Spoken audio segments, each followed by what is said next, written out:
हर बूंद एक जैसी होती है, फर्क सिर्फ हमारी सोच बनाती है। एक दुनिया में हम पानी को बहने देते हैं जैसे ये कभी खत्म ही ना होगा, और दूसरी दुनिया में लोग एक बाल्टी पानी के लिए मेलों चल कर जाते हैं।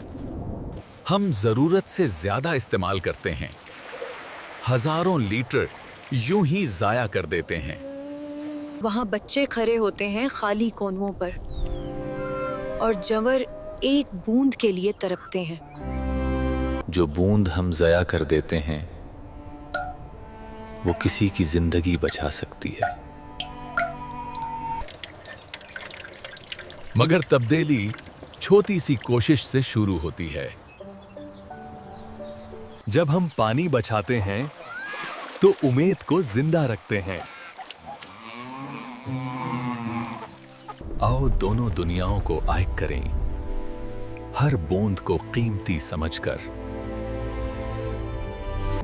पानी बचाओ, जिंदगी बचाओ, हर बूंद उम्मीद बन सकती है।